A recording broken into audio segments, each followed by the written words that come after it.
여러분 정말 오랜만에 만나시는 분들 계시죠?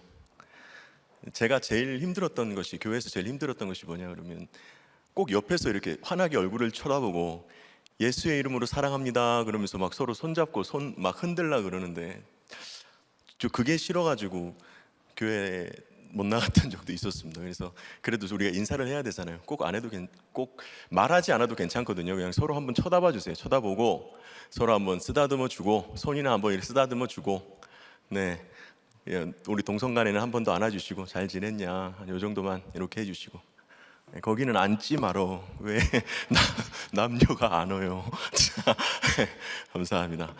네, 오늘 에스겔의 사명을 통해서, 또한 에스겔에게 주신 성전의 환상을 통해서 우리에게 주신 은혜를 함께 나누는 시간을 가지겠습니다.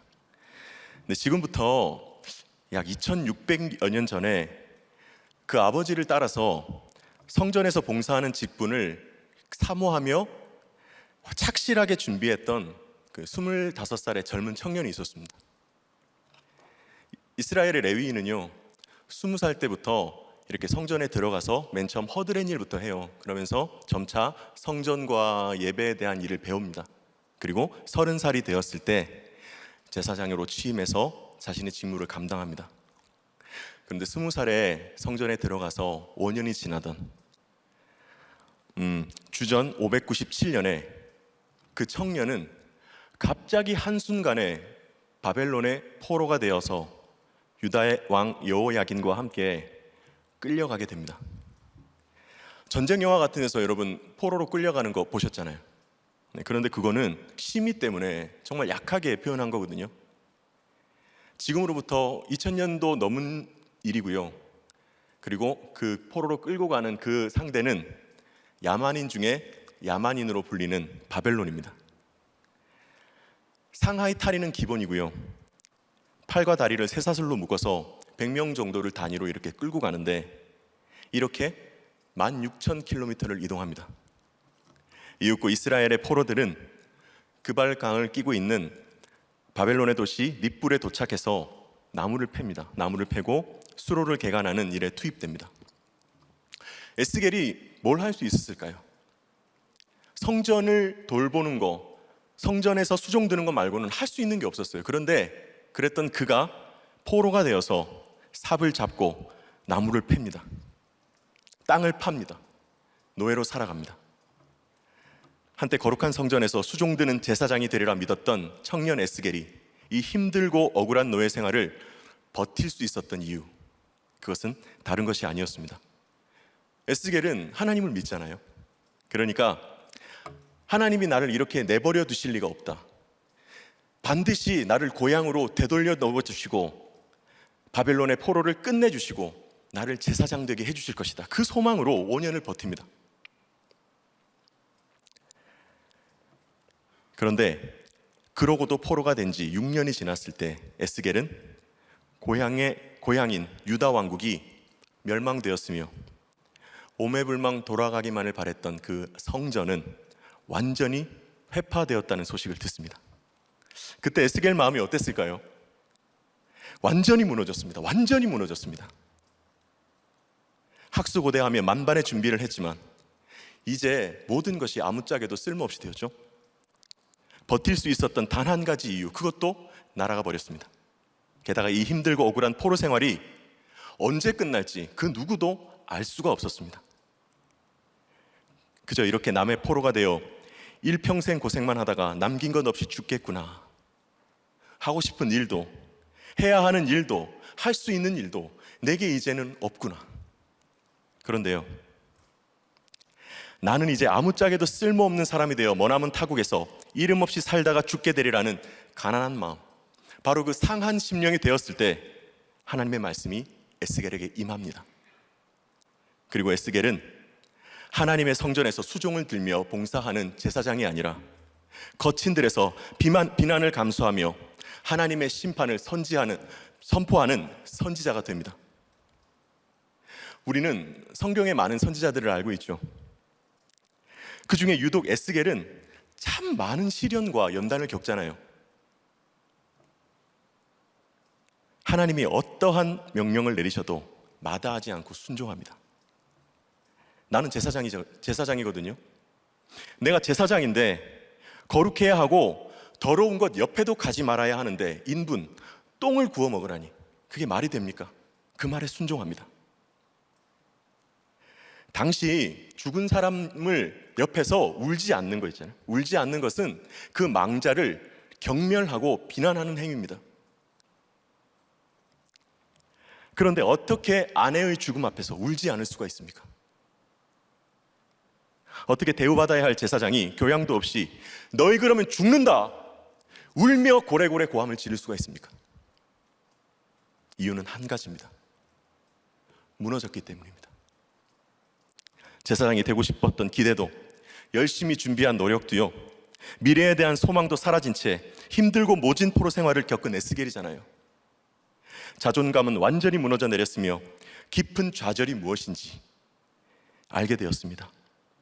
억울하고 답답한 포로 생활을 겪으면서 포기와 좌절을 경험한 에스겔은 하나님의 말씀이 임하여 명하실 때 모든 명령을 단 한마디의 군소리 없이 순종합니다. 그 후에야 여러분, 하나님은 에스겔에게 자신이 그렇게도 돌아가고 싶어 했던 그 성전 있잖아요. 그 성전과는 비교할 수 없는 찬란한 성전을 그의 눈앞에 환상으로 보여주십니다. 그리고 회복을 약속하세요. 나의 기대와 소망은 사라졌지만 말씀을 따라 사는 사람에게 지금껏 알지 못했던 것을 알리시며 보지 못했던 것을 보게 하십니다. 30대 중반에 우리들 교회 처음 부임을 했는데 어느덧 40대 중반이 되었습니다. 말씀을 준비하면서 우리들 교회에서는 이렇게 강단에 서면 제 이야기를 해야 되잖아요. 그래서 생각해 봤습니다. 지금까지 내가 뭘 했나 생각해 봤거든요. 근데 제가 겸손한 사람이 아닌 거 여러분 아시잖아요.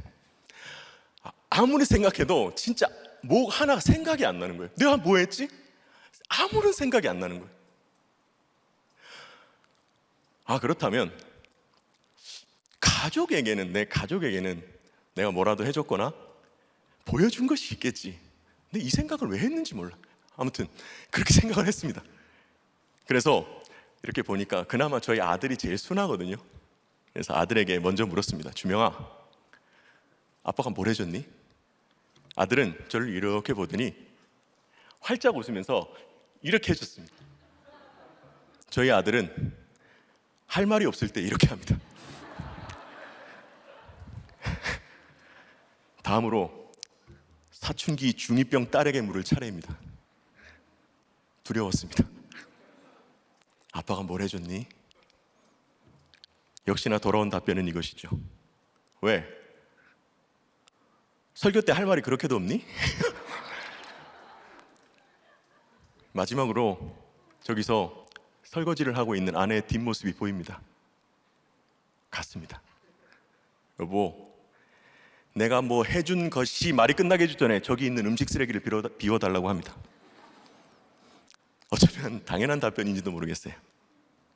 제가 생각해도 아무것도 생각나는 것이 없는데 누구에게 어떤 대답을 듣겠습니까? 우리 20대 청년들 계시죠?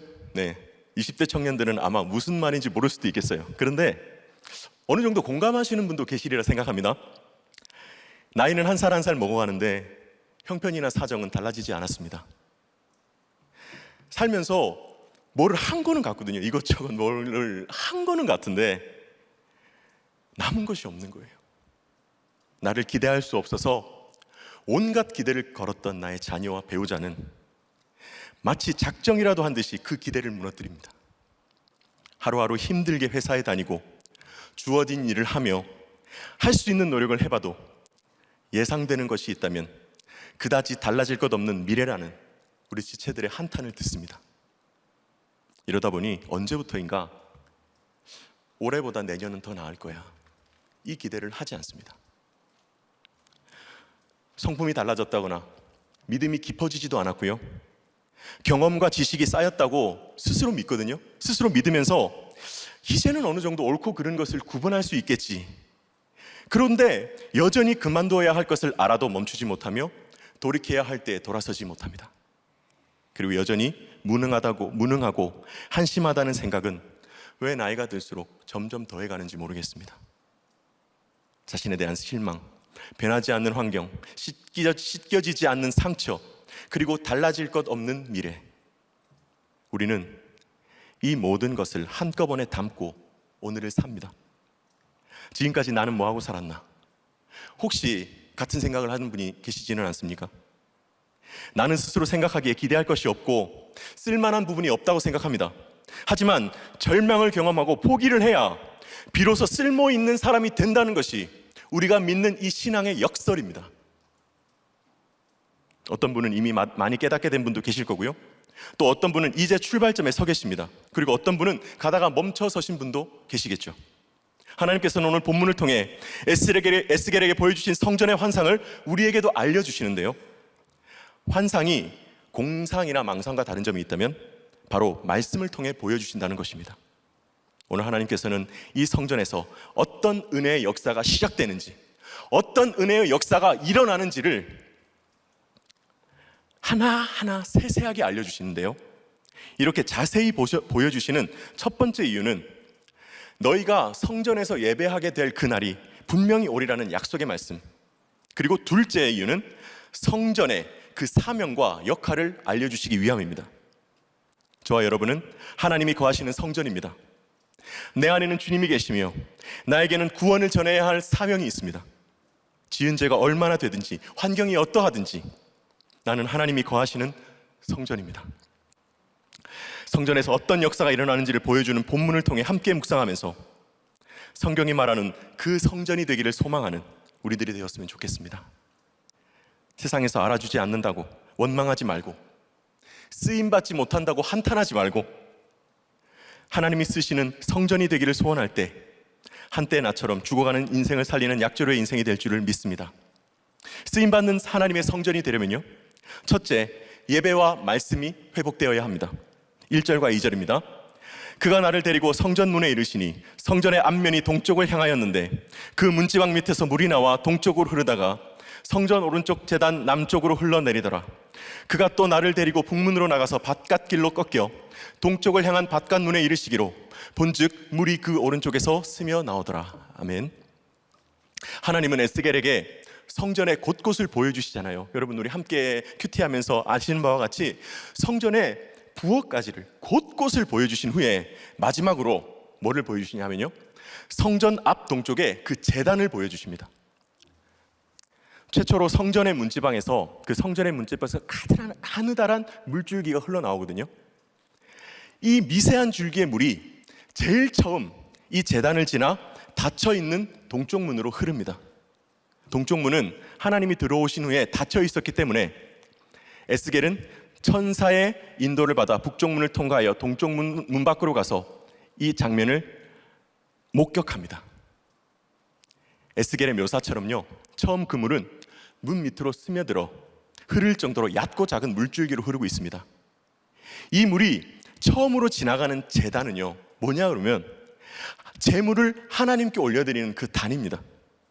그런데 이 제단은 여러분, 우리가 생각하듯이 그렇게 깨끗한 곳이 아니에요. 짐승의 각을 떠서 거기에 올리고 불에 태우기 때문에 주변에는 피가 낭자했을 것입니다. 닦아도 그 피가 지워지지 않습니다. 태우다 남은 찌꺼기도 있을 것이고 보기에는 항상 불에 그을러져 흉했을 것입니다. 하나같이 깨끗하고 순결하잖아요. 성전의 기구들이 얼마나 깨끗합니까?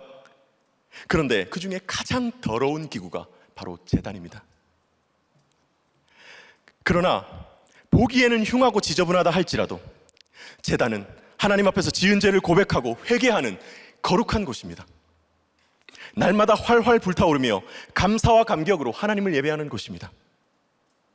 그을려지고 지저분한 번제단처럼 나 자신이 나를 봐도 지은 죄가 너무나도 흉하고 자랑할 것이 도저히 없습니다. 하지만 날마다 내 죄 때문에 애통하고 회개하며 예배하는 나를 통해 하나님이 영광을 받으시고 죄사함을 받는 번제단의 은혜가 우리에게 임하는 것입니다. 바로 이 번제단에요, 성전에서 나온 생명의 물인 하나님의 말씀이 가장 먼저 흐릅니다. 여러분, 한때는 그렇게도 활활 타올랐던 회개의 번제와 눈물의 예배가 점차 사그라져서 이제는 피와 그을만 묻어있는 제단으로 우두커니 남아 계시지는 않습니까? 그것이 지금 나의 모습은 아닙니까? 내 속에 먼저 하나님의 말씀이 흘러들어가야 동쪽 문을 지나 죽어가는 가족 구원의 광야와 사명의 바다로 나갈 수 있는데, 내 속에 욕심과 분노가 막히고 쌓여서 말씀을 흘러보내지 못하고 있지는 않습니까? 불에 타 그을러진 인생이지만 나는 날마다 타올라야 하는 하나님의 성전의 번제단입니다.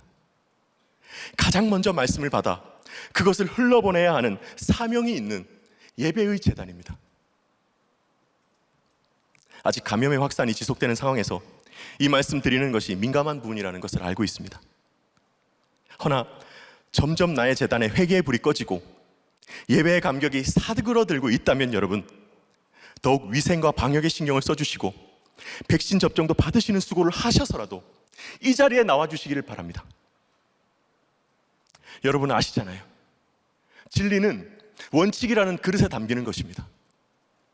먼저 나의 예배가 회복되어야 합니다. 오늘 성전에서 흘러나온 이 생명의 물, 생명의 말씀이 회개하며 예배하는 번제단에 가장 먼저 흐른다는 것을 다시 한번 기억했으면 좋겠습니다. 내가 먼저 말씀을 받아야 흘러보내실 수 있습니다. 눈물의 회개와 감격의 찬양과 사명의 확신은 오직 예배를 통해 회복됩니다. 다른 방법 없습니다. 지금까지 쌓인 죄가 너무 많아서, 그동안 올바로 드리지 못해 죄송해서, 그래서 다시 나오기가 망설여지십니까? 그렇다면 우리 조금만 생각을 바꿔볼까요? 여러분, 그럴수록 더욱 나오셔야 되는 거 아닙니까? 우리 다시 예배의 제단, 회개의 번제를 드렸으면 좋겠습니다. 모니터와 TV 앞에서 이 제단을 쌓으실 수 없다면 이곳에 오셔서라도 다시 예배를 회복하셔야 합니다. 감히 확신 있게 말씀드립니다. 실수와 방황을 또다시 반복하고 여전한 상처를 주고받으며 중독에 물들고 노력해도 떨어지며 무시받았던 모든 일은 단 하나도 버릴 것이 없습니다. 지금 여전히 그 모습이 반복되고 있다고 해도 마찬가지입니다. 지금 당장 버리지도 못할 거잖아요. 여러분 못 버리잖아요. 그러면서 너무 자책만 하지 마세요. 끊어내지 못하는 죄와 풀리지 않는 상황과 기대할 것 없는 미래를 겪으면서 내 힘으로는 이것을 도저히 해결할 수 없다는 것을 인정되고 좌절할 때가 분명히 올 것입니다. 중요한 것은 무엇입니까? 이 모양을 하고서라도 지금 예배를 드리고 계신 것이 중요합니다. 우리들은 날마다 타올라야 하는 하나님의 제단이라는 것을 깨달아 모두가 성전에서 흘러나온 말씀의 은혜를 흘러보낼 수 있는 주가 쓰시는 인생이 되시기를 간절히 바라보며 소원하겠습니다. 함께 묵상하며 적용해 보았으면 좋겠습니다. 지금 내 안에는 뭐가 흐르고 있습니까? 미움, 욕심, 혈기, 우울, 체면 등 나눠보시기 바랍니다. 예배와 말씀의 회복을 위해 지금부터 내가 해야 할 적용이 있으십니까? 쓰임받는 하나님의 성전이 되려면 둘째로 하나님보다 앞서가지 않아야 합니다. 3절에서 5절입니다. 그 사람이 손에 줄을 잡고 동쪽으로 나아가며 천척을 측량한 후에 내가 그 물을 건너게 하시니 물이 발목에 차오르더니 다시 천척을 측량하고 내게 물을 건너게 하시니 물이 무릎에 차오르고 다시 천척을 측량하고 내게 물을 건너게 하시니 물이 허리에 오르고 다시 천척을 측량하시니 물이 내가 건너지 못할 강이 된지라. 그 물이 가득하여 헤엄칠 만한 물이요 사람이 능히 건너지 못할 강이더라. 북문으로 나가느라, 그러니까 동문이 닫혀 있었기 때문에 이렇게 천사의 인도를 받아서 동문까지를 이렇게 북문을 먼저 통과해서 동문으로 나가는데요, 작은 물줄기를 에스겔이 확인하고 북문으로 이렇게 잠시 돌아 나가는 사이에 에스겔은 놀라운 광경을 목격합니다. 처음에는 동문을 겨우 스며들어요. 그 흐르던 물이 점점 차오르기 시작합니다. 하나님의 사람이 손에 줄을 잡고 약 500m를 잰 후에 에스겔을 물로 걸어 들어가게 하는데요, 처음에는 발목까지 차올라요. 이렇게 4번을 측량하는데 처음에는 발목, 다음에는 무릎, 그리고 다음에는 허리, 마지막으로는 사람이 헤엄을 쳐도 될 만큼 물이 가득 차올라 넘치는 강이 되는 환상을 보게 됩니다. 말씀을 묵상하면서 저는 이 환상의 진행에 대해 관심이 가지게 되더라고요. 먼저 하나님의 사람이 줄을 가지고 천척을 쟀다고 하잖아요. 그리고 난 후에 그 물을 건너게 하고요, 다음 에스겔이 건넙니다. 이 순서가 무려 4번 반복이 돼요. 하나님의 천사라고, 근데 하나님의 천사라면서요, 하나님의 사람이라면서요, 그걸 꼭 재야 합니까? 저는 왜 이런 게 궁금한지 모르겠어요. 그 왜 줄을 재서 딱 눈에 보면 저기서 저까지가 천척이다, 그럴 수는 없을까요? 500m라는 짧은 거리를 굳이 손에 줄을 가지고요 잽니다. 생각해 봤거든요. 이랬을 것 같아요. 에스겔, 줄은 한 사람이 못 하잖아요. 에스겔아, 거기 좀 잡고 있어라. 내가 500m 가고 고함 지를게. 거기가 500m다. 기다려. 이러고 줄을 잡고, 에스겔은 잡고 500m를 뛰어가지고 다 쟀다. 이러면 거기까지가, 이걸 4번을 반복하는 거예요.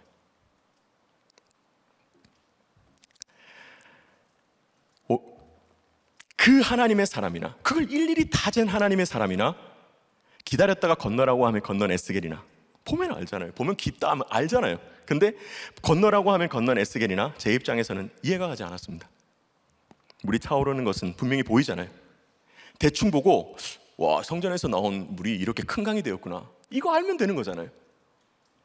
놀라움이 끝인데 그걸 왜 일일이 다 줄로 재고 건너라고 해서 확인을 해야 하는지 쉽게 이해가 가지 않았습니다. 큐티를 오래 하다 보니까 이런저런 생각 다 드나. 그것이 아니었습니다. 그것이 아니었습니다. 저의 급하고 조급한 성격 때문이었습니다. 인내를 통해 지혜를 배우고 과정을 통해 나를 돌아보는 것인데, 저는 이 원칙과 질서를 지키며 살아본 적이 없습니다. 바로바로 보이는 것이 좋아서 공부보다 돈 버는 일을 먼저 선택했습니다. 즉각 승부를 보는 것이 좋아 빠지게 된 것이 도박이고 결국은 중독자가 되었습니다. 저는 드라마를 보지 않습니다. 다음 주에 계속, 이 말이 제일 싫습니다.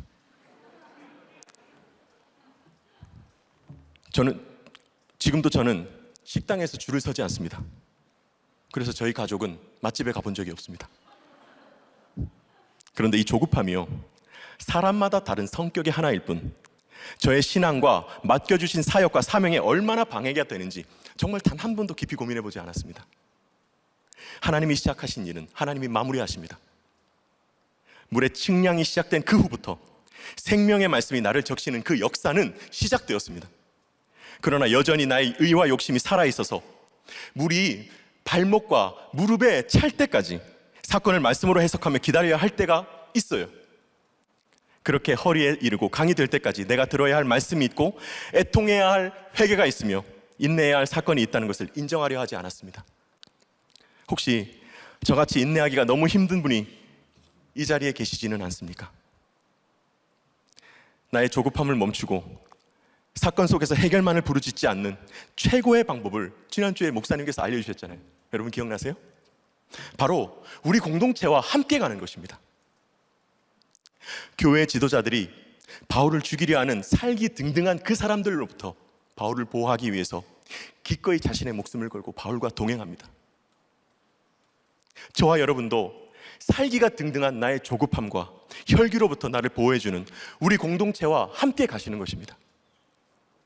이 성령의 안아주심 안에서 생명의 말씀에 내 몸이 담겨 헤엄칠 수 있을 때까지 머물러야 합니다. 깨닫게 해주실 때까지 기다리고 날마다 말씀 묵상하면서 말씀에 묻고 공동체에서 묻고 들으며 주신 말씀으로 내 죄를 보고 애통하며 하루하루를 걸어가야 하는 것입니다. 함께 잘 붙어서 잘 묻고 잘 묻는 만큼 잘 들으며 갔으면 좋겠습니다. 우리 자매님, 우리 청년 자매님들 많이 계시고 우리 여집사님들 많이 계셔서 제가 진짜 시원하게 한번 물어보고 싶었어요.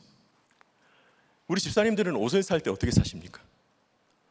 제 아내를 보니까요, 이렇게 시즌인가? 세일을 할 때마다 이만한 택배 박스에 옷을 사요.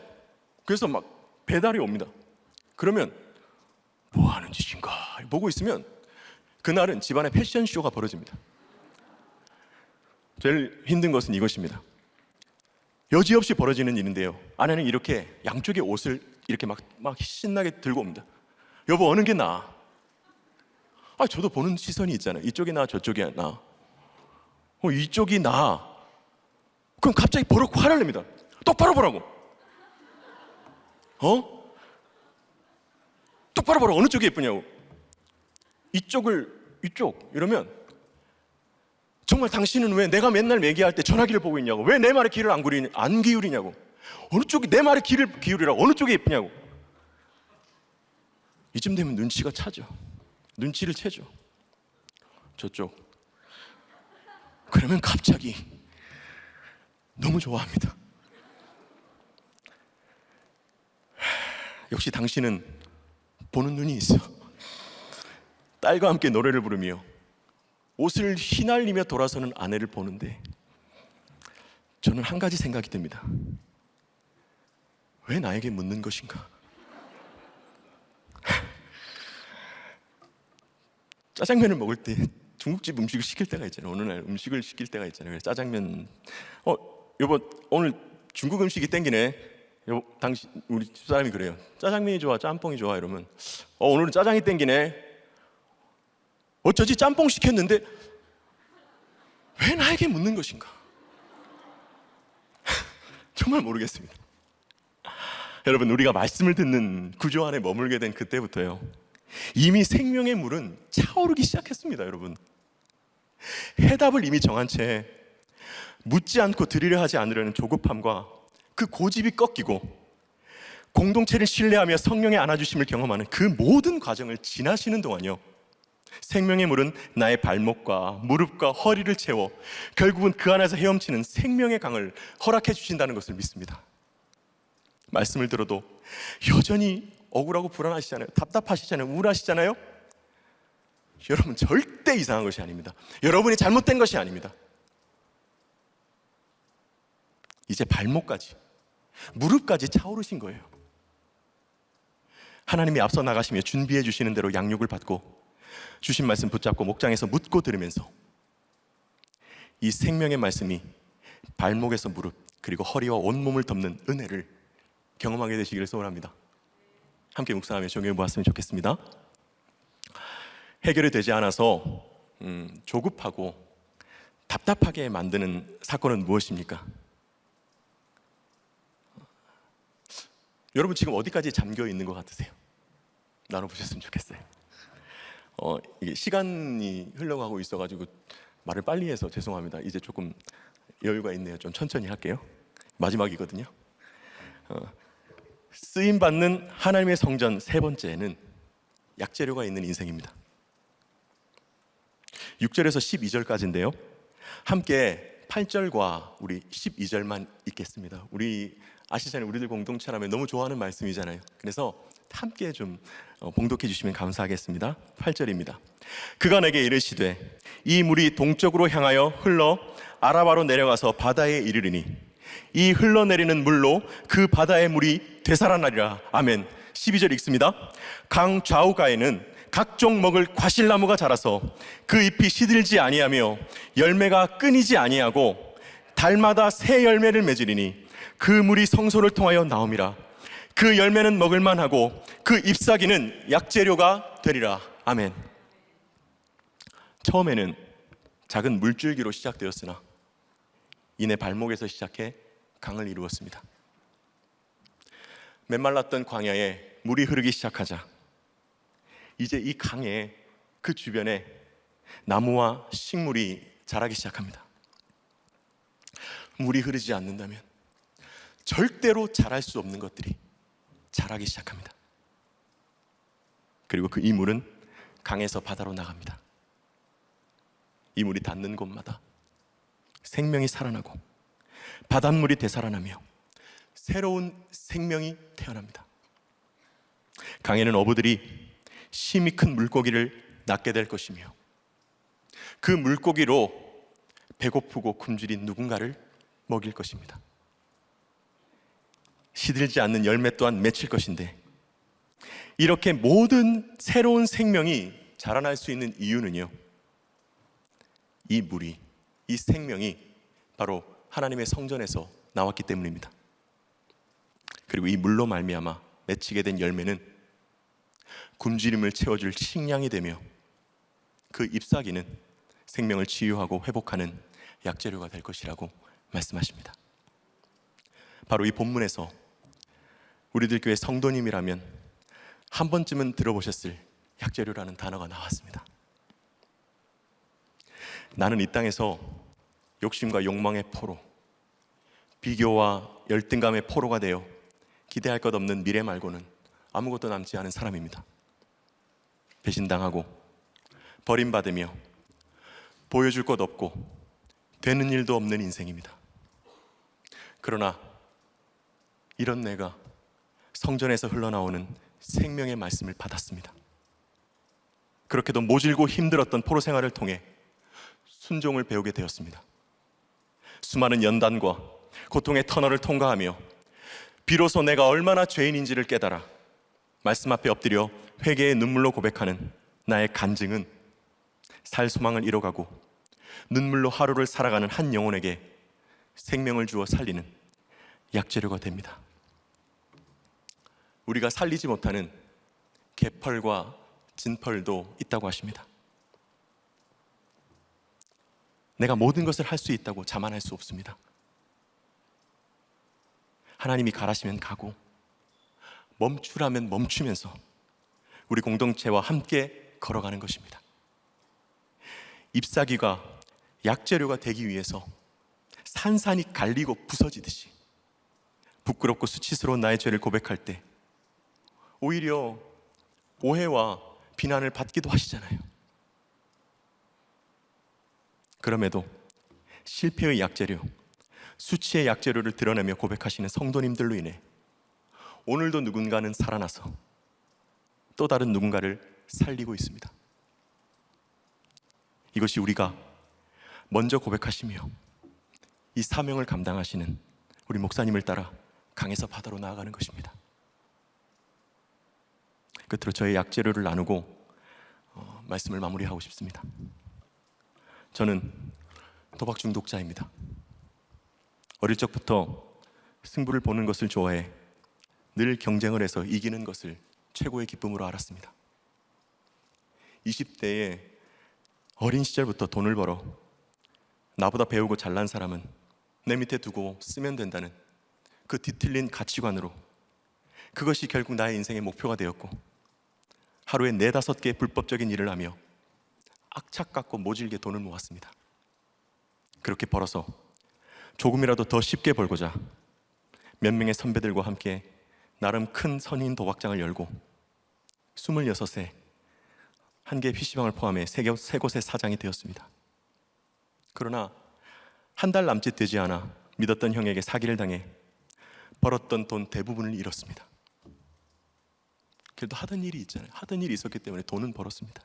하지만 돈을 우습게 아는 데다가 돈을 버는 것이 얼마나 힘들고 어려운 일인지를 모르고 돈을 우습고 하찮게 여기고 거기다가 배신감과 허무함까지 더해지니까 결국은 제가 도박 중독에 빠졌습니다.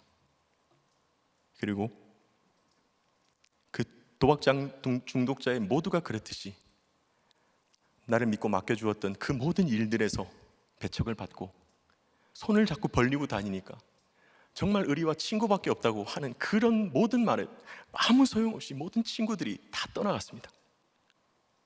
그리고 그것도 모자라 사채를 쓰다가 홀로 여관방에 숨어 매일 밤 베개에 칼을 품고 자면서 처음 들어오는 사람을 죽고 나도 죽으리라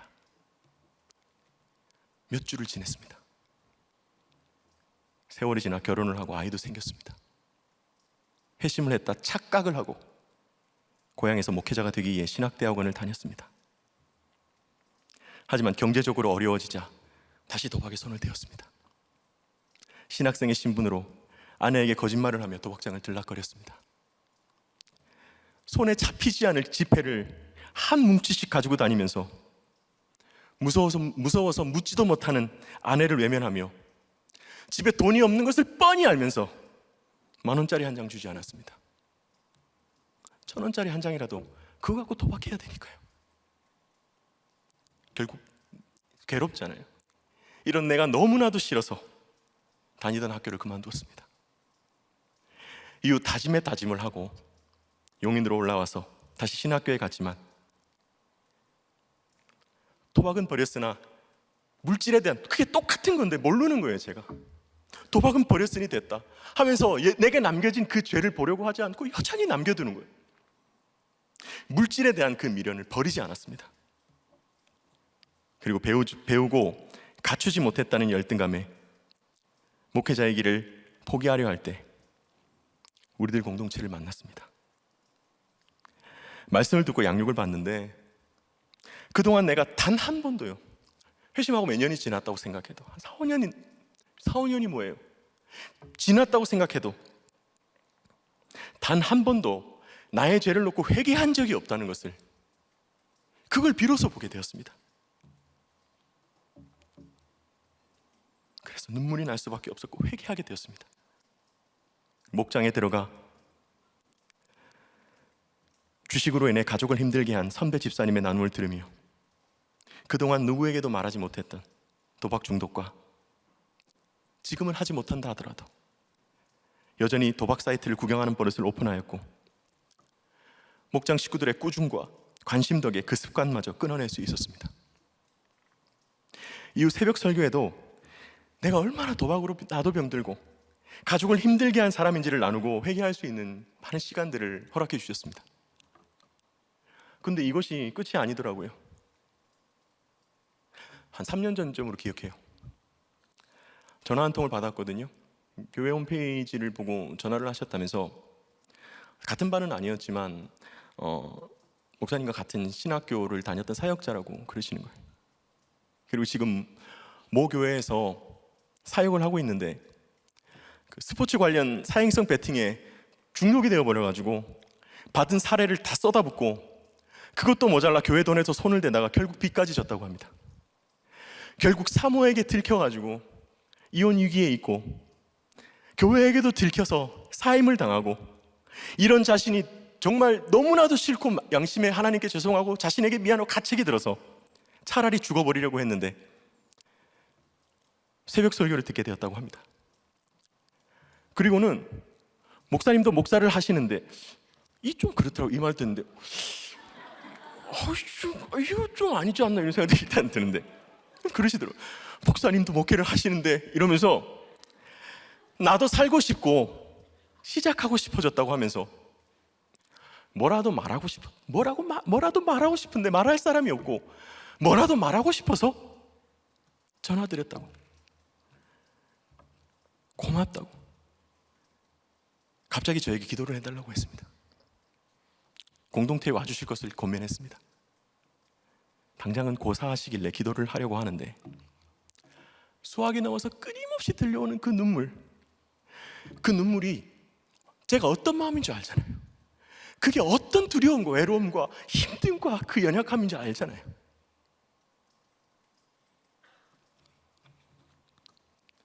그래서 기도를 할 수가 없었습니다. 하나님 불쌍히 여겨주시옵소서. 하나님 죄송합니다.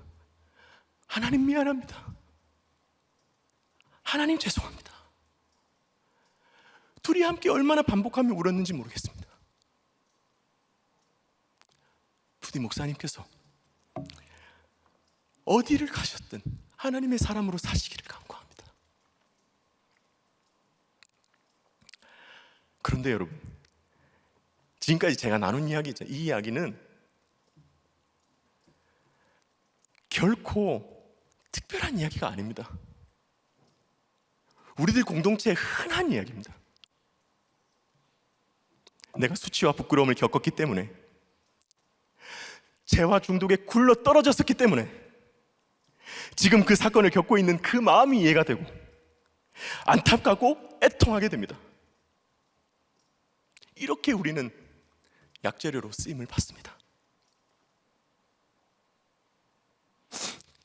저는 큰 교회 목사, 이름이 알려지고 명망이 있는 사람이 되고 싶었습니다.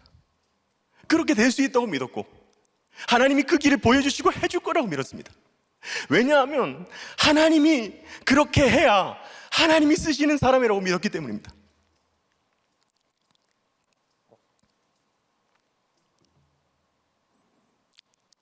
그것이 하나님의 쓸모있는 인생이라 확신했습니다. 그런데 그 결과, 그래서 매일 열등감과 비교에 쩔어서 살아갈 수밖에 없었어요. 이제는 분명히 압니다. 저는 저 같은 사람도 예수 믿고 목사로 살아가기 때문에 여러분은 안심하고 예수 믿으셔도 된다는 그걸 전하려고 사역자가 됐습니다. 이것을 인정하는데 너무나도 오래 걸렸습니다.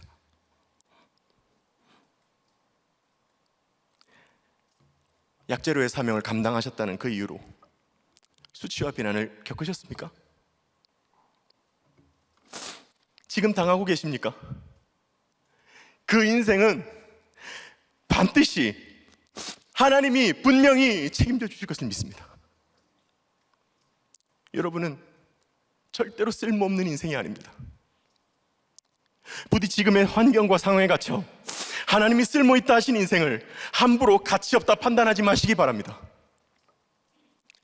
나의 약함을 들어 강한 자를 부끄럽게 하시고 수치와 부끄러움의 고백을 사용하셔서 새 열매를 맺고 생명이 태어나는 약제로의 삶을 살게 하실 줄 믿습니다. 여러분, 이후에 나눔을 하시잖아요. 나눔하실 때 바로 이것 때문에 주님을 만난 나의 수치와 약재료를 나누시며 서로를 위로하는 시간을 가져보셨으면 좋겠습니다.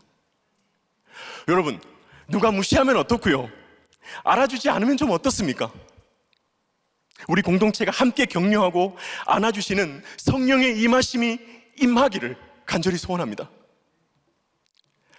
수치를 나누는 그 자리에는 분명 나의 실패를 상급이 되게 하시고 하나님의 성전인 나를 쓸모 있다 하시는 주님이 함께 해주실 것을 믿습니다. 이 시간 함께 찬양하실 텐데요, 우리가 찬양의 가사를 묵상하시면서 주님 안에서 자존감이 세워지고 나의 발목과 무릎과 허리와 나의 몸을 차서 강이 될 때까지 기다리고 인내하며 주의 말씀이 나의 생명의 강이 되어 나의 온몸을 적시기를 사모하며 기다리고 인내하는 인생이 되기를 소원합니다. 나의 수치와 부끄러움의 약재료를 통하여 사람을 살리시고 생명을 잉태하게 하실 그 하나님을 믿고 신뢰하며 더 이상 우리 부끄러워 맙시다. 무엇이 그렇게 부끄럽습니까? 하나님이 쓰겠다고 하시는데 뭐가 그렇게 부끄럽습니까? 두려워 마십시오. 망설이지 마십시오. 공동체의 보호함 받으시면서 말씀의 인도함 받으시면서 천천히 갑시다. 우리 하나님이 강하게 하시고 하나님이 살리시고 나 같은 사람을 통해서도 제 영혼을 살리시는 그 은혜를 경험하게 하실 줄 믿습니다. 함께 찬양하겠습니다.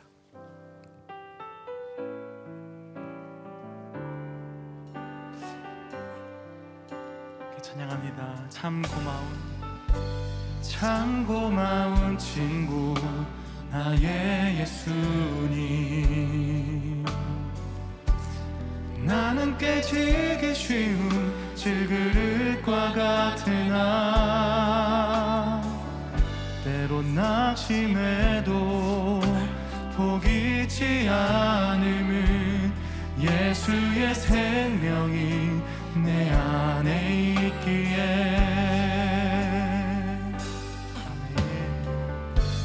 내 삶의 동행자 나의 예수님, 나는 기대가 없는 어린 나귀 같으나 늘 쓰러지나 다시 일어남도 예수의 생명이 내 안에 있기에 나의 약함은 나의 자랑이요 나의 실패는 나의 간증이요 나의 아픔은 나의 영광이니 그 부르심 따라 내가 걸어갑니다. 소리 높여서 나의 약함은 나의 자랑이요 나의 실패는 나의 간증이요 나의 아픔은 나의 영광이니 나의